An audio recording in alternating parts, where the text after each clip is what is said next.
Hola. Hola. ¿Qué lees? Enfermedades. ¿Para qué? Para reconocer los síntomas, por si me pasa algo. Y poder curarme a tiempo. Ah, estás como una puta cabra, ¿eh? ¿Quieres que juguemos? ¿A qué? A las enfermedades. Se lee una y el primero que empiece a tener síntomas pierde. No. Es que tengo un sugestionar bastante fácil. Esta es muy buena, mira. Sofocos. Has venido muy sofocado. No podías casi ni respirar. No, ¿jugamos al parchís? No he pesado, que me gusta muchísimo más esto. No, si a mí también me encanta. Fatiga. ¿Estás cansado? Tienes muchas ojeras. Qué genial. Caída del cabello. Cuando se entrado tenías muchísimo más pelo. No, deja de vacilarme, por favor. Irritabilidad. Se te ve muy nervioso. ¿Estás siempre así? Ocasionalmente. Apatía. Esto no sé qué es. ¿Qué significa?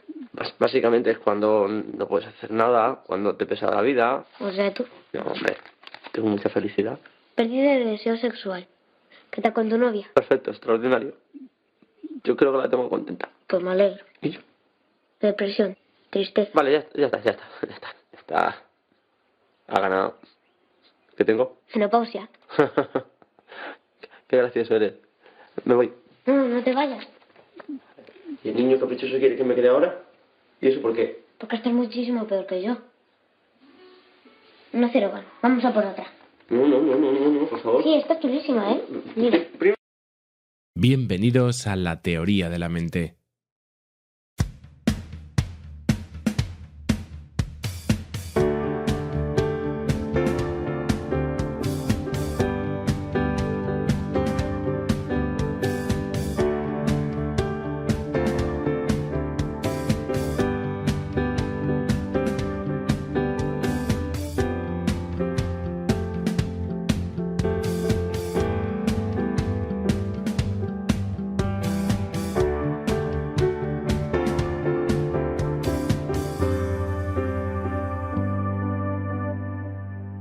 Y bienvenidos a un programa más de La Teoría de la Mente, el podcast que ya sabéis trata de divulgar todos aquellos aspectos referentes a la salud mental que os importan y os interesan.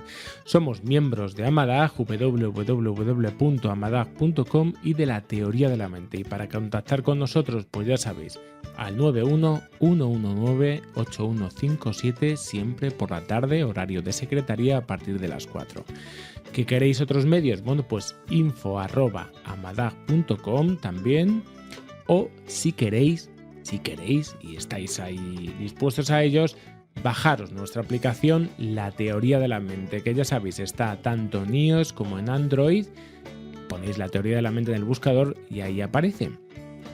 En esta ocasión, ¿de qué vamos a hablar? De la hipocondría, de los trastornos hipocondríacos. Vamos a tratar de desvelar un poco qué son, cómo se manifiestan. Bueno, ya sabéis, este es un capítulo más de nuestro consultorio que tenemos algunos miércoles y que también podréis verlo en vídeo.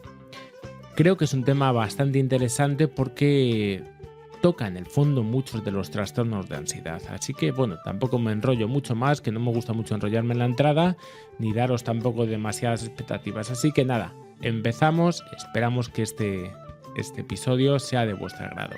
Nos vemos.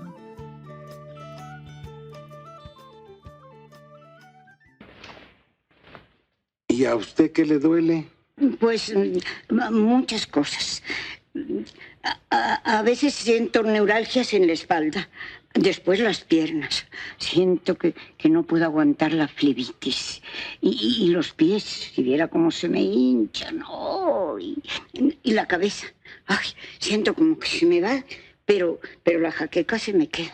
Yo creo que tengo artritis, lumbago, arteriosclerosis o yo qué sé. Y algo de conjuntivitis en la niña del ojo izquierdo.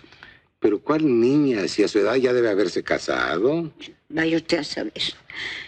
Pero lo que peor me funciona es el corazón. Me hace tuputón, tuputón, tuputón.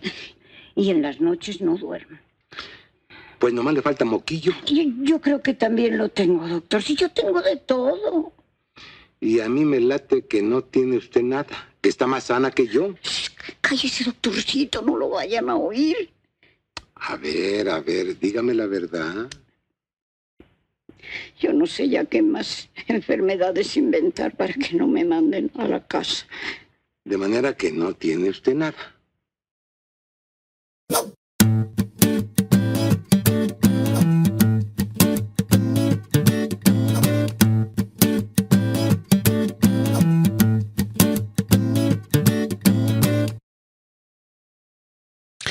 pues bienvenidos a un nuevo consultorio, ya vamos por el segundo este año. Hoy vamos a tratar de la hipocondría, ¿vale? Vamos a hablar de aquellos pacientes hipocondríacos.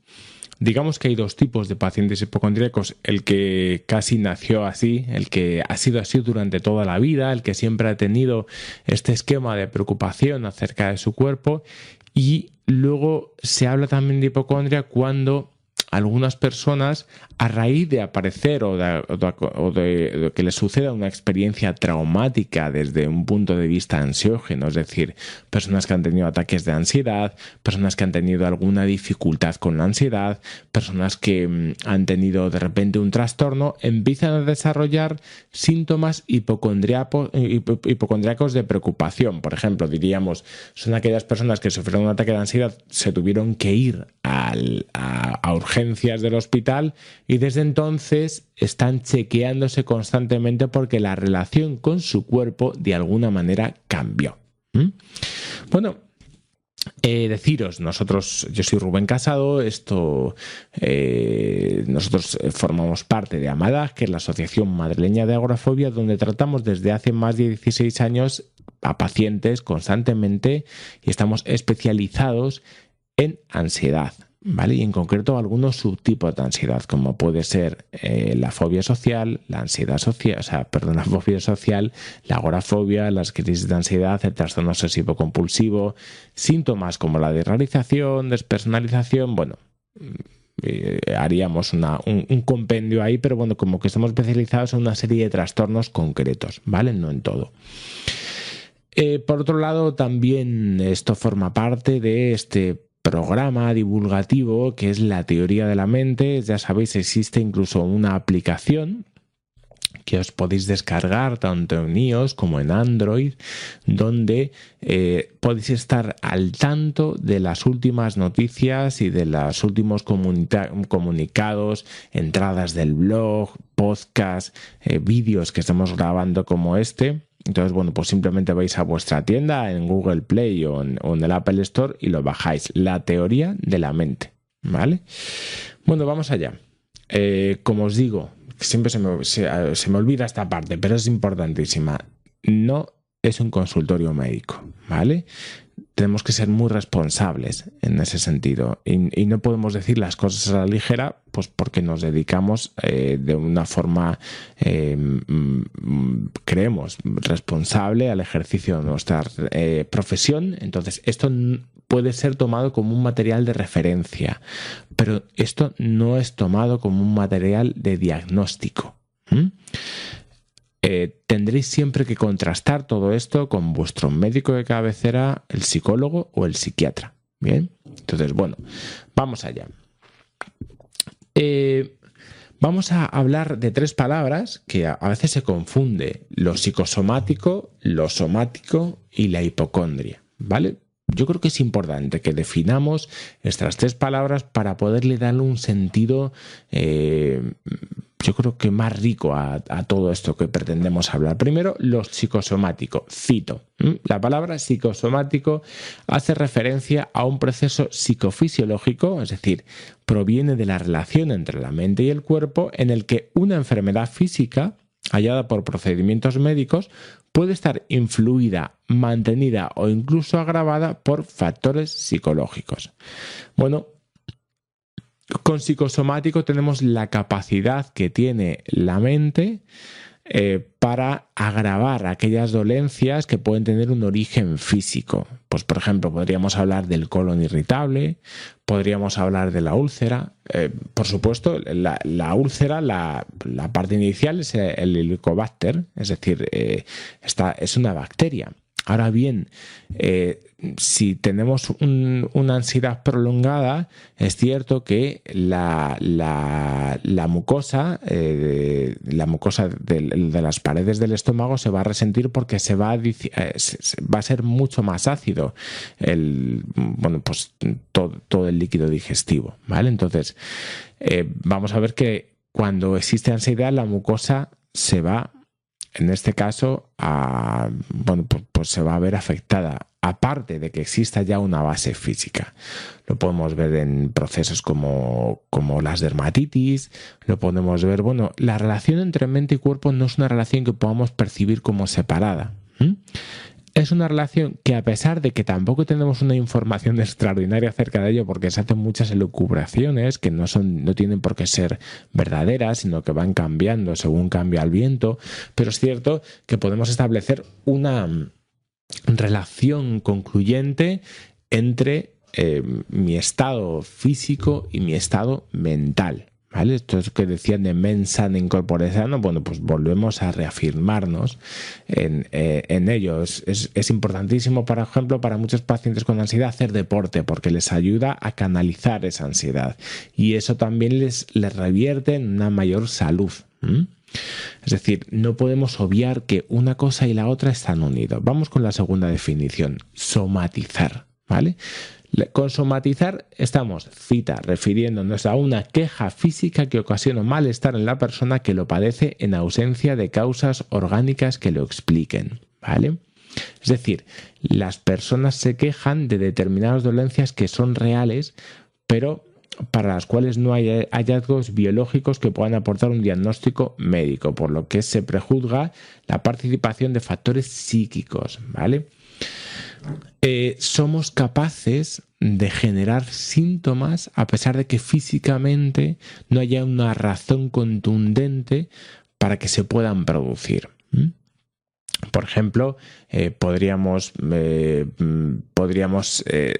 fijarnos en dolores que a lo mejor no tendrían por qué aparecer, pero que pues se dan, por ejemplo, los dolores de cabeza, las cefaleas tensionales. No estamos hablando de las migrañas, que también tiene, pero las cefaleas tensionales, todo esto que aparece, que aparece desde aquí, desde el cuello hasta la parte esta de la coronilla y que coge toda la nuca y luego coge por las sienes y hace casco por aquí, pues eso muchas veces se produce por un estrés prolongado. Es decir, hemos somatizado el sufrimiento psíquico y lo hemos trasladado al cuerpo. Esto también se da. Es decir, hemos visto, mientras que lo anterior era una agravación, se agravaba, en este caso se producen síntomas a pesar de que no tenga que existir una base orgánica que lo sustente. Y por último, vamos con la hipocondria. De nuevo, citamos. Hipocondria. No existen los síntomas físicos, o si lo hay, si hay esos síntomas son leves. Más bien las cuestiones se centran en las preocupaciones, en el qué va a pasar, qué va a ocurrir, en la imposibilidad de sostener la incertidumbre frente a la enfermedad. ¿Vale? A partir de la interpretación personal que se hace. Mirad, aquí tenemos esta gran obra de Molière, que es El enfermo imaginario, que precisamente concluye, yo no os voy a hacer spoiler, de Molière, pero concluye con que lo que le recomiendan Argan es el protagonista. Pues él está constantemente padeciendo dolores, entonces él va a pasar un desfile de médicos, por así decirlo, por su estancia, hasta que pues nos vamos dando cuenta de que Argan a lo mejor no existe una dolencia física, sino que está pasando de un lado a otro.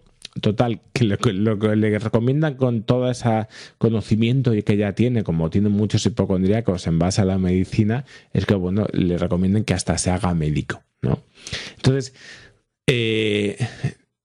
creo que sería una salida estupenda, porque no habría nadie como un médico, entre comillas, hipocondríaco, que de hecho normalmente siempre es curioso como entre los propios médicos existen, digamos, dos extremos, es decir, o personas que son hiperrígidas con su salud y miedosas con su salud, y a veces eso es una cuestión estupenda, aparte de que les pueda suponer un sufrimiento, pero es estupenda para poder ser un buen médico. Es decir, gente que tiene una empatía con respecto al dolor, con respecto a... O al revés, yo he visto lo contrario a veces en algunos médicos, es decir, personas que trabajan con la salud, tienen una ausencia, fuman como carreteros, pasa de todo ahí, ¿no? Es decir, conducen a no sé cuántos mil por hora, es como si de pronto se viviesen como inmortales, ¿no? Y esto es una cuestión curiosa que a veces se da. Vamos a ver, estamos hablando de una impresión más personal, no estamos hablando que en un estudio científico, pero como tengo que trabajar mucho con médicos, pues me llama la atención, ¿no? Entonces, bueno, pues hipocondría hablaríamos en este caso de esta parte donde no existiendo o existiendo de forma leve algún ruido orgánico, la persona le presta mucha atención y la historia ya no es el ruido en sí, sino la preocupación, es decir, la ansiedad se genera a partir de la dificultad, como hemos dicho antes, para sostener esa incertidumbre. ¿Bien? Bueno, me encantaba, hay grandes hipocondríacos, el mismo Molière era un gran hipocondríaco y esa obra que escribió no era casualidad. Otro que es Juan Ramón Jiménez. Juan Ramón Jiménez escribía un diario en el que se hablaba a sí mismo, ¿no? Y él se hablaba, casi se ponía él como en tercera persona. Decía, en una de sus entradas decía, Juan Ramón y yo hemos pasado cada uno por una fuerte crisis. Decía, él de locura, lo mío de cáncer, porque Juan Ramón Jiménez tuvo cáncer. Pero también era enormemente hipocondríaco. Pero creo, y esto es importante, que el sufrimiento el sufrimiento por lo de él fue infinitamente mayor. Es decir, para él en una balanza describe que él lo pasó mucho peor en su sufrimiento mental que es un sufrimiento físico, ¿vale? Aquí tenemos a este autor genial de Platero y yo, para mí un escritor al que tengo adoración, con una sensibilidad exquisita, hipocondríaco. La vida está llena de grandes personajes que han sido hipocondríacos porque, hace falta una cierta también imaginación para ser hipocondríaco y hace falta un cierto comportamiento obsesivo también para ser hipocondríaco, y esto, a la vez que nos hace sufrir, también encumbra a los genios. Características principales de las personas con hipocondría. La primera que pondríamos, pues es la búsqueda continua de comprobación. Son grandes buscadores por internet de síntomas, de posibles complicaciones, son los lectores de las instrucciones que puedan ver en cualquier pastilla, pueden ver todas las compatibilidades, incompatibilidades, son como le pasaba a Argana, o sea, son médicos casi pero sin la titulación, entonces tienen una capacidad, a veces unos conocimientos, pero siempre no están buscando hacia la salud, están buscando hacia la enfermedad, y ese es el punto clave, porque si tú buscases hacia la salud sería una cosa, pero digamos que lo mismo que yo estoy queriendo no tener ese síntoma, esa obsesión me hace buscarlo constantemente. La paradoja es que la persona con su preocupación, de alguna manera, creyendo que de esa forma puede mantener alejado el síntoma, está absolutamente pegado a él, ¿vale?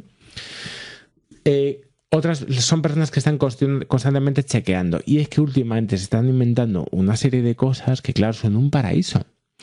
Pulsómetros, medidores de tensión portátiles, bandas que tienes para medir todas las constantes vitales habidas y por haber. Entonces, eso que en un principio podría ser el sueño de la seguridad se transforma precisamente en todo lo contrario, en personas que están constantemente chequeando su cuerpo en busca de sintomatología que pueda ser perjudicial o les pueda afectar en ese sentido. Entonces, otra de las yo creo que de las directrices que podríamos hablar en este caso, diríamos que es ese cambio de la enfermedad por la salud. ¿Ven? Se preocupan tanto por la importancia de la salud que paradójicamente el concepto de salud de repente desaparece y todo lo ocupa el concepto de enfermedad, ¿vale? Son personas que no están en la salud, han perdido esa vinculación con la salud y con el cuerpo también, con sentirse el cuerpo fuera de los síntomas. Para las personas con hipocondría, el cuerpo es sintomático. Es un sospechoso, es un terrorista islámico que tenemos ahí que está a punto de traicionarnos, de estallar en cualquier momento, en el momento en el que menos me lo espere. El cuerpo es un lugar de traiciones, es decir, hemos cambiado en mi relación con el cuerpo de una manera significativa. Y luego también es desproporcionado, es decir, la ansiedad y las preocupaciones que la persona muestra son claramente desproporcionadas, es decir, una persona puede estar constantemente pensando a ver si está echando orina en la sangre o si está pensando constantemente que le duele aquí y qué tipo de cáncer puede ser eso, pero bueno, al día siguiente tiene otro aquí, piensa qué tipo de cáncer puede ser esto, es decir, tiene una falta de reflexión y parece como si todo le estuviese ocurriendo de nuevo, otra vez, ¿bien? Por otro lado, las relaciones con el entorno también son particulares. Digamos que la persona un poco empieza a adquirir, como en el enfermo imaginario, ese rol de enfermo, y las personas de su entorno cercanos pues suelen tener dos tipos de posturas, o les sobreprotegen, les brindan constantemente atención, intentan quitarles todo tipo de incertidumbre y de confrontación con la incertidumbre, intentas darles esa seguridad que ellos están buscando pero que nunca se le puede dar, pero hacen que la persona se transforme en una persona dependiente, a la que le termina faltando autoestima porque piensa que no puede hacer las cosas por sí mismo. Son personas que tienen constantemente una tensión, pero que piensan que no pueden soportar esas tensiones, y viven como débiles, como indefensas. Y eso es una imagen que suelen mantener con el resto de las personas, pero también, por otro lado, terminan transformándose en los eternos ignorados. Es decir, esto es como Pedro y el Lobo. Como Pedro y el Lobo estuvo hablando tantas veces y tantas veces de que iba a venir el lobo, cuando vino el lobo, bueno, pues no nos dábamos cuenta. Entonces, casi todo pasa por el mismo tamiz de exageración. Entonces, no podemos escucharlos bien, porque estamos ya con un filtraje donde estamos diciéndoles ya exactamente cómo van a reaccionar, entornamos los ojos para arriba, bueno, pues no son personas que en ese momento se toman en serio, por lo tanto la autoestima también ahí nos está fallando, ¿vale? ¿Qué trabajaríamos aquí? ¿Qué es lo que vamos a trabajar en consulta? El trabajo con la preocupación. Tú, una persona que se preocupa, no le puedes decir que no te preocupes, porque eso ya lo sabe él. Pero sí que es cierto que vamos a trabajar, la preocupación es la dificultad para asimilar algunas cuestiones vitales importantísimas, como la incertidumbre, como entender de una forma profunda la preocupación y cómo estoy vinculado para ello. De alguna manera, ¿de qué me sirve? No es porque la persona sea masoquista y le sirva para hacer, sino le sirve a lo mejor para mantenerse constantemente, o hay un pensamiento inconsciente detrás del cual diciendo que si te preocupas lo suficiente, entonces aquello que temes no te pasará. O pensar que si de repente me relajo y olvido la preocupación, entonces aparecerá la enfermedad, que bueno, es mejor estar a medio gas que no. Entonces, bueno, por otro lado, a trabajar con todos los mecanismos propios de este trastorno obsesivo, que es la comprobación, e intentar quitar ese círculo de comprobación constante que no hace más que retroalimentar el trastorno en sí. El trabajo con las relaciones, es decir, reforzando también cuestiones como la autoestima, la reestructuración cognitiva, es decir, que la persona aprenda a pensar otra vez de una forma definitivamente diferente. Y también hay que enfocarlo también desde la relación con el cuerpo y volver a enfocarnos en la relación en el cuerpo también como salud. Es decir, necesito comunicarme con mi cuerpo más allá de mis síntomas, porque si mi cuerpo solamente son mis síntomas, Dios mío, es lo que están viviendo, es una cárcel. Entonces, cada vez que se van a su cuerpo, que debía ser su templo, que debía ser su lugar en el que, bueno, es como si cada vez que te vas a tu casa hubiese goteras, tu casa ya no es un remanso de paz, tu casa es un lugar de conflicto y donde tengo que estar controlando absolutamente todo. Por lo tanto, estar dentro de mi cuerpo no me termina por gustar. Tengo que volver a reenfocar la relación con el cuerpo. Esto en Focus, en el programa de Focus, hacemos mucho hincapié. Focus, ya sabéis, es el programa que tenemos de diferentes técnicas del manejo de la atención para trabajar con el trastorno de ansiedad, ¿vale? Bueno, pues hasta aquí el consultorio de hoy. Esperamos que os haya sido útil. Ya sabéis, yo soy Rubén Casado, este ha sido el consultorio y aquí estamos, en la teoría de la mente. Hasta la siguiente.